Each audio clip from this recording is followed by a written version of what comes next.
যে আপনাদের যে physical fitness is very important. একটা পুলিশ দেখলে মাননীয় প্রধানমন্ত্রী যে কি বলেন যে 10% মেয়াদ জড়াতে হবে, বলেন না? আপনাদের তো 50% মেয়াদ ঝরানো উচিত। তো কাজেই এক্সারসাইজ করতে হবে। আপনি এক্সারসাইজটা কখন করবেন? সাপোজ আপনার এখন ধরুন কালকে প্রমোশন হবে, বডি ফিটনেসের দরকার, তখন কিন্তু দৌড়বেন। একদিনে তো আর হবে না, এটা ডেইলি একটা প্র্যাকটিস। যদি এক্সারসাইজ করেন তাহলে দেখতেও একটা নিজের healthy mind resides in healthy body, ঠিক না? তো এই জায়গার মধ্যে ওনাদেরকে আমি আমার শেয়ার করলাম আমার অভিজ্ঞতা নিরিখে। তো পুরো বিস্তর আলোচনা হয়েছে আমাদের crime rate, everything, everywhere, in every মানে অ্যাসপেক্ট দেখা গেছে অনেক কমে গেছে, অনেক কমেছে। আমি এখানে পুরো ডিটেলস, যেমন for crime against human body আমাদের 2023, 2024 এবং 2000 মানে আমি ফাইনাল বলছি 2023-এ 1385টা ছিল for example crime against human body. এখন কত হয়েছে 2025-এ টিল নভেম্বর 753। তাহলে কত পার্সেন্ট হলো? -16%। বিরোধীরা নানা রকম কথা বলে, কথা মানে কাগজ ছাড়া পড়াশোনাও করে না, খবর জানতেও চায় না, বুঝতেও চায় না। ক্রাইম এগেন্স্ট প্রপার্টি, আমরা জানি যে জমি সম্পত্তি নিয়ে কত কোন খারাপ আমরা ছোটবেলা থেকে আমরা দেখে শিখে।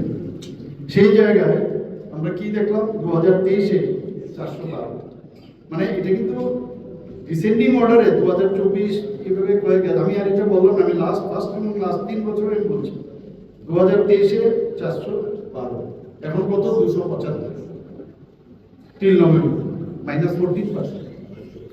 আজকে ক্রাইম এগেনস্ট উইমেন, আমি এই বিষয়ের কথা বলেছি যে আরো বেশি ক্রাইম এগেনস্ট উইমেনের আরো আমাদের যে ন্যাশনাল ক্রাইম ব্যুরো যে রেকর্ড, সেখানে দেখা যাচ্ছে আমরা কিন্তু অনেকটা উপরে। আরো কেন আরো নিচে নামবো আমরা? এখন আমাকে যেটা বলা হয়েছে সেটা তো অনেক আগের রিপোর্ট। আমি I hope so the latest যে রিপোর্ট আসবে সেখানে হয়তো যে ক্রাইম এগেনস্ট উইমেন CAW সেটা কমে আসবে। তারপরও 2023-এ যদি আমি দেখি 791, সেখানে আমরা 627, অর্থাৎ -7%। RTA রোড ট্রাফিক অ্যাক্সিডেন্ট নিয়ে আমরা দেখি, আমি আপনাদেরকে বলেছি যখন আজকাল তো সোশ্যাল মিডিয়া এবং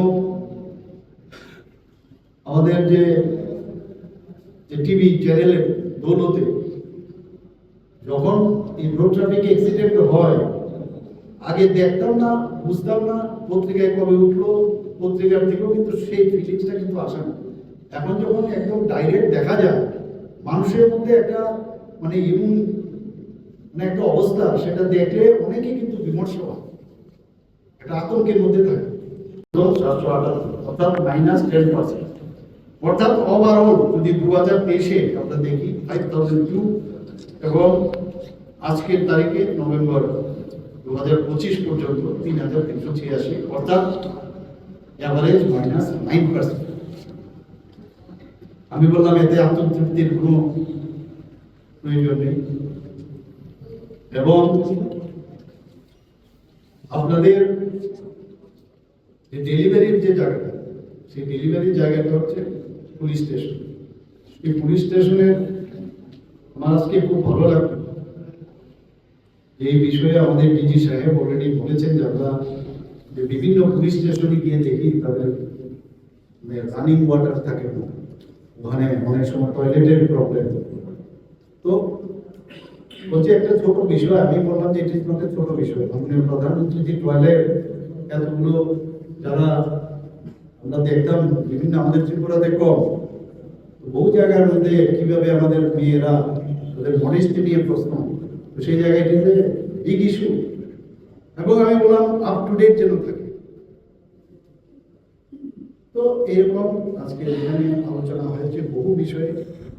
তো এই কথাগুলোই আপনাদের দেখতে পারি কেন হচ্ছে। এবং আমি স্বীকার করেছি যে দেখা গেছে, আমি যতটুকু জানি, আমাদের মনে আছে যখন আমরা চিলড্রেন্স পার্কে আমি খুব খেলাধুলা করতাম ফুটবল, সেখানে হঠাৎ করে দেখতাম ওই সামনে দুটো ইট দিয়েছে দুদিকে, পেছনে দুটো সিট দিয়েছে এক একবার কমিয়ে, তারপরে সেখান থেকে গাড়ি চালাতে হতো, আমরা বসে বসে তালি দিতাম পাস হয়েছে।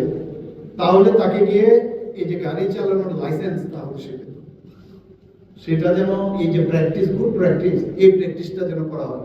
এখানে সাংবাদিক বন্ধুরা অনেকে আছেন, এগুলো আপনারা করেননি, আপনারা গিয়ে অ্যাপ্রোচ করেছেন, আমরাও অ্যাপ্রোচ করেছি এরকম হয়তো বা, তো গেলেই দিয়ে দেব।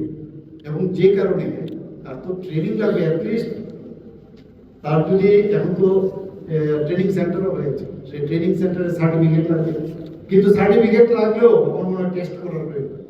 কোথা থেকে কিভাবে সার্টিফিকেট, এই বিস্তৃতভাবে বাস্তবের সাথে মিলিয়ে কিন্তু আজকে সদর্থক যেটাকে বলে এই ধরনের আলোচনা আজকে এখানে হয়েছে। আজকে এনজিপিএস নিয়ে খুব আমরা জানেন, আমি উদাহরণ দিলাম যে এইরকমও ঘটনা হয়েছে, পরপর একটা জায়গা থেকে 11 জন 15 জন একসাথে কি করে কি হবে আমরা আইডেন্টিফাই করেছি এবং তার জন্য সাদা আমরা দিয়েছি।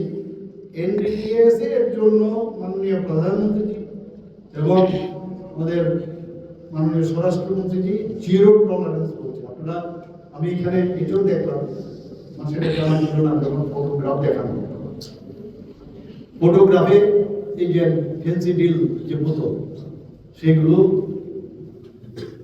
দেখা গেল গাড়ি দিয়ে এগুলোকে নষ্ট করেছে। আমি বললাম যে আমি এটা আগেও দেখেছি, কিন্তু নর্মাল গাড়ি দিয়ে আপনারা করছেন, একটা হেভি গাড়ি দিয়ে, তো আপনি যখন হেভি গাড়ির টায়ার দিয়ে আপনি এই বোতলগুলো ভাঙছেন, তো you are hurting the tyre. আপনারা তো রোলার দিয়ে করুন, আইরন রোলার আছে, দেখুন অনেক কিছু আমরা না জেনে অনেক কিছু বলে দিই। ওনারা কি বলবেন যে এটা তো প্লাস্টিকের বোতল, এগুলো মানে গ্লাসের বোতল, তো প্লাস্টিকের বোতলের উপরে যদি আমরা এই রোলারটা আয়রন রোলার চালাই তাহলে স্লিপ করে দিতে হবে। এর জন্য একমাত্র এটাই প্রসেস। তারপরেও একটু মানে সেন্স অফ হিউমার, এটা তো ডিস্ট্রাকশন করলেন, এমন মাটির ভিতরে পুঁতে দিলেও তো আমার সয়েলের প্রবলেম, আবার পুড়িয়ে দিলেও আবার এটাও ডিসকাশন হয়েছে, তাহলে পুড়িয়ে দিলে কি হতো, আবার পলিউশনের বিষয়। একটা এটা সত্যিকারের অর্থে একটা যে দারুণ একটা ইন্টারেকশনের আজকে এখানে কিন্তু বাস্তব নিয়ে আমরা কথা বলার চেষ্টা করেছি। আদার ক্রাইমস ইত্যাদি আমাদের মধ্যে আছে। আমি অনেক আমার এই বয়সকালে আমি দেখেছি যেসব প্রবলেমগুলো আমি দেখেছি, আমার সেটা আমি দেখতাম, আমি অবজার্ভ করতাম, ফিল করতাম। আজকে আমি লিডার অফ দ্য হাউস এবং ক্যাবিনেটের লিডার হিসাবে আমি যেগুলো গ্যাপ আমি দেখেছি সেইগুলো ফুলফিল করার চেষ্টা করছি, এবং সেইভাবেই আমরা যে নিউ ত্রিপুরার কথা যে বলছি, নিউ ত্রিপুরা, নিউ ইন্ডিয়া, সেটা কিন্তু আপনারা সবাই যদি সাহায্য করেন তাহলেই সেটা সম্ভব হবে। এরকম বিস্তর আলোচনা হয়েছে, আপনাদের সাথে শেয়ার করলাম। আপনারা, আপনাদের মাধ্যমে আমি সমস্ত ত্রিপুরাবাসীকে একটা কথাই বলবো যে ল অ্যান্ড অর্ডার নিয়ে আমরা কোনো অবস্থায় আমরা কম্প্রোমাইজ করবো না।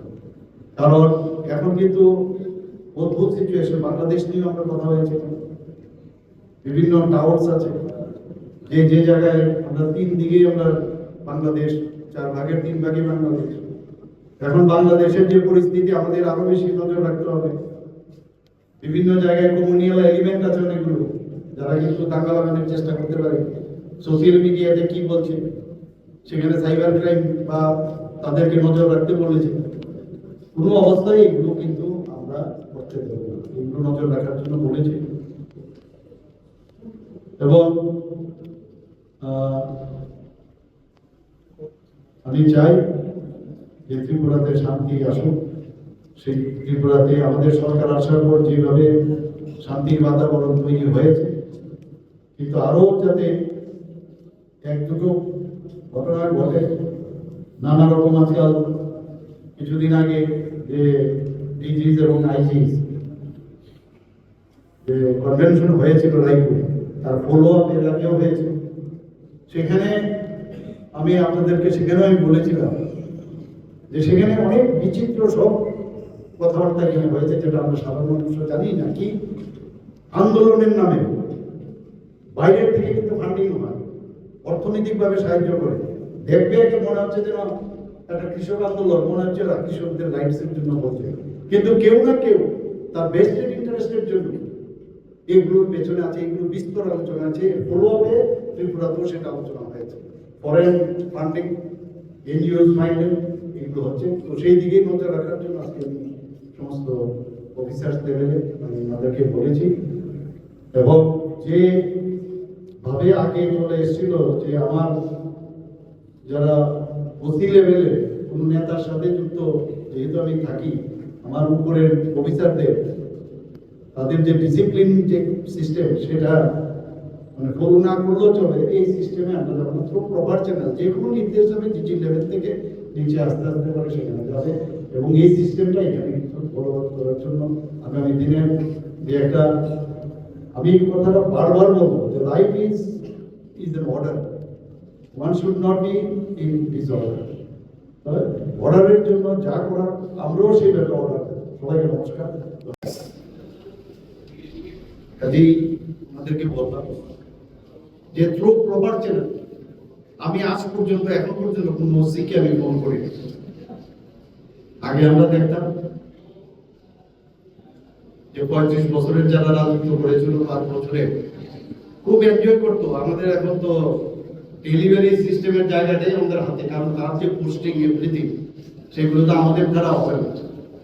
আমি ওনাদেরকে এটাও বলেছি যে have you seen the lotus leaves? Lotus লিভের মধ্যে যে জল যেমন থাকে, অথচ জল দেখতে পাচ্ছি কিন্তু টাচ হয় না। আপনারা এইভাবে আপনাদের সবার সাথে হাসি খুশি থাকবেন, কারণ আপনারাও কিন্তু এই সোসাইটিরই। এবং আপনারা যখন বাড়ি থেকে বেরোন বা আপনার বাড়িতে যখন ঢুকে, তখন আপনার যে ইউনিফর্মটা যখন খুলে বাড়িতে রাখেন, তখন কিন্তু আপনি জাস্ট অর্ডিনারি পার্সন। এবং আমি সেটাও ওদেরকে বললাম যে কোনো না কোনো সময় আপনি যখন সিভিলিয়ান ছিলেন, লাইক মি আস, তখন একটা পুলিশ স্টেশনে আপনি হয়তো দরকার পড়েছে, নাও দরকার পড়তে পারে, বা আপনাদের যে ফ্যামিলি মেম্বার বা বন্ধু বান্ধব, এবং এই যে তিক্ত ধারণা বা কত রকমের ধারণা, সেটা কিন্তু আপনারা নিশ্চয়ই সেই অবজারভেশন আপনাদের আছে, আমাদের সব মানুষেরই আছে। তো তার উপর ভিত্তি করে God has blessed you this uniform, এবং এই যে ইউনিফর্মটা, it is the ornaments for you. আমি ডাক্তারদেরও বলি যে আপন যে পড়ে তাদের অর্নামেন্টস, কাজে রেসপেক্ট করা কিন্তু আপনাদের দায়িত্ব। একটা সময় ছিল যে ওই পুলিশ অফিসার, আরে এতই মুখ পার্টি, হোয়াইট শুড বি, পুলিশের সাথে পার্টির কি সম্পর্ক? যখন যে সরকার থাকবে, ভালো কাজের নিরিখে আমরা কে ভালো অফিসার, কে কাজ করে মানুষের জন্য, তাকে আমরা আইডেন্টিফাই করি। আমাদের সাথে কে আছে না আছে আমাদের, আমি ইন্টারভিউই করি না আজ পর্যন্ত। বললাম তো, কোনো ওসিকে আমি ফোন করি, কিন্তু আমরা এক সময় মানে অদ্ভুত লাগে, কারণ এরা তো এগুলো বলতে বলতেও বেশ হয়ে গেছে। মুখস্থ করার কথা বলি যে পুলিশকে নিয়ন্ত্রণ করছে ইত্যাদি। আর এই প্র্যাকটিক্যাল ওনাদেরকে আমি জিজ্ঞেস করলাম, কোন জায়গায় আজ পর্যন্ত আপনাদেরকে ফোন করেছি, কোন এসডিপিইউকে ফোন করেছি? আমি এটা বললাম যে আমি পেপার কাটিং নিউজ দেখে আপনাদের ফোর্টনাইটলি আপনাদের সাথে আমি বসি, through using this virtual technology. নমস্কার। আজকে কিছুদিন আগে আমি স্যারকে বলেছিলাম যে যারা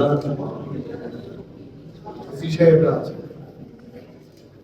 এবং এসডিপিইউ যারা আছে, তাদেরকে নিয়ে একটু না বুঝতে হবে। কারণ আমরা যাই করি, যাই নাই করি, আলটিমেটলি কিন্তু ডেলিভারি যে সিস্টেম সেটা কিন্তু ওসি লেভেলে বা পুলিশ স্টেশন থেকে আমাদের প্রায় ওটার মতো আমাদের পুলিশ স্টেশন আছে, আর উইমেন্স পুলিশ স্টেশন তো সেখানে তাদের প্রপার কিছু আমার নিজের অভিজ্ঞতা নিয়ে আমার অবজারভেশন নিরিখে আমি ওনাদেরকে কিছু বলতে চাই, ওনাদেরকে ইন্টারেকশন করে ওনাদেরও কি কি বিষয় আছে সেগুলো জানার চেষ্টা করার জন্য আমি ওনাকে বললাম। তো আজকে আমাদের এই যে বৈঠকে এখানে মিটিং হলো, সেই বৈঠকে আমাদের সাথে আমাদের রেসপেক্টেড ডিজি সাহেব তো ছিলেনই, পাশাপাশি আমাদের রেসপেক্টেড চিফ সেক্রেটারি মহোদয় ছিলেন এবং অন্যান্য সমস্ত অফিসাররা ছিলেন। যদিও সেটা ওসি এবং যারা এসডিপিও লেভেলে হলেও সব স্তরের কিন্তু পুলিশে তারা সব অফিসাররা ছিলেন। আমি প্রথমেই ওনাদেরকে বললাম যে একটা সময় ছিল ত্রিপুরাতে যে ওসি লেভেলে রাজনৈতিক যে লিডাররা ছিল তাদের সাথে একটা কানেকশন, এবং এই যে ইনসাবঅর্ডিনেশনের একটা বিষয় আসলে ওসি তখন ভাবতো কি আমার সাথে তো এই পলিটিক্যাল পার্টির এবং লিডারের সাথে আমার যুক্ত, তাহলে আবার উপরের যে অফিসার তার কথা আমার না সুন্দর চলবে।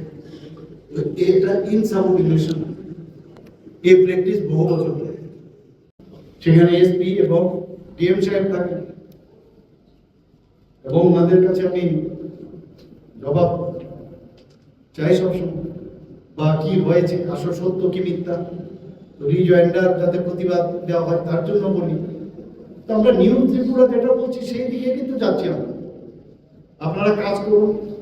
এবং অনেক সময় এরকম যেন না গ্রাউন্ড লেভেলে যে আমি কাজ করে লাভটা কি হবে, অনেক সময় থানার মধ্যে যিনি ওসি আছেন তার যে সাবঅর্ডিনেট অফিসার আছে, সাপোজ এএসআই বা অন্য অফিস হোমগার্ড পর্যন্ত, অনেক সময় দেখা যায় তার মধ্যে একটা কোনো কারণে তার আপনার অবজারভেশন থাকতে হবে, কোনো তো এরকম হচ্ছে না যে তার মানসিক কোনো সমস্যা হচ্ছে, কারণ পুলিশের মধ্যে কিন্তু প্রচন্ড প্রেশার থাকে। তো এগুলো আপনারা দেখবেন। আর অনেক সময় কি হয় যখন সাধারণ মানুষ আপনাদের কাছে একটা বিচারের আশায় যায়, যে লেখার থেকে শুরু করে আপনি হয়তোবা নতুন গেছেন, আপনি হয়তোবা পাশ করে পুলিশি ব্যবস্থায় যা যা দরকার করেছেন, কিন্তু আপনার সিনিয়র থেকে যে ওদের দেখানো দরকার প্রতিদিন ওসিদেরকে আমি বলেছি যে আপনারা দেখবেন আজকে সারাদিনে আপনার কটা এফআইআর হয়েছে এবং প্রপারলি লেখা হয়েছে কিনা, কারণ আপনার অভিজ্ঞ, তাহলে একটা মনিটরিং ব্যবস্থা হবে। এবং কোনো জায়গায় আপনি যদি দেখেন আপনার সাবঅর্ডিনেট অফিসারের মধ্যে একটু অ্যাবনর্মালিটি দেখছেন, তার বডি ল্যাঙ্গুয়েজ কাউন্সিলিংয়ে যেতে পারে। আপনারা অনেক সময় দেখেন অনেক জায়গায়, বিশেষ করে এই বিএসএফ সিআরপি, হঠাৎ করে দেখবেন মানে কমিট সুইসাইড, অর্থাৎ কি তার মধ্যে এই যে মানুষ এই জায়গায় আগের থেকে যদি নজর রাখা হয় তাহলে এই ধরনের যে ঘটনাগুলো ঘটে তার থেকে আমরা দূরে থাকি। তো এই বিষয়ে আজকে আলোচনা হয়েছে, চার্জশিট দেওয়ার বিষয়ে আমি কথা বলেছি, এটা লাস্ট মানে ব্যবস্থা, যখনই যে কেসটা নেবেন তার চার্জশিট কেন ডিলে হবে, জাস্টিস মানে ডিলেড জাস্টিস ডিনাই, এটা যেন না। এবং আরেকটা তুতু ম্যামে একটা অবস্থা, যখনই মানে ওসি এবং ওসি লেভেলের যা ইনভেস্টিগেশন অফিসার, তার মধ্যে দেখা যায় আমাদের যারা এপিপি বা পিপিপি আছেন বলছে যে পুলিশ ঠিকভাবে দেয় না, পিপি বলে পুলিশ ঠিকভাবে দেয় না, পুলিশ বলছে এপিপি বা পিপি আমাদের যে প্রসিকিউশন আছে তারা প্রপারলি আমাদের গ্যাপ।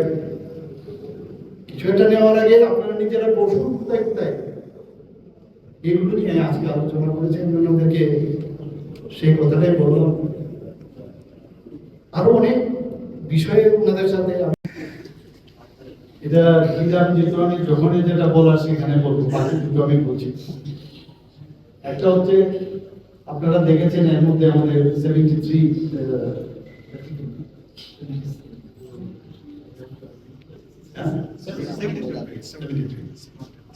আপনারা নিজেরা দেখেছেন 73 ব্রিগেড তারা সেখানে। এর আগেও আপনারা ড্রোনের যে কলা কৌশল আপনারা দেখেছেন, এবং আপনারা দেখেছেন যে এর মধ্যে কোনো একটা বর্ডারে কিন্তু অলরেডি গেছে অফিসাররা, বুঝতে পেরেছেন? আর আমাদের কোঅর্ডিনেশনও আছে, নিশ্চিন্তে থাকতে পারে আমাদের তরফ থেকে। এই যে চিকেন নেক বলে না, এগুলো বলে আননেসারি ইরিটেট করছে, এবং আমাদের নজর আছে। আমরা চাই সহাবস্থান থাকতে চাই। আমরা সব পলিটিক্যাল পার্টির মধ্যেও যার যার ডেমোক্রেটিক যে রাইট সেটাও আমরা দিতে চাই।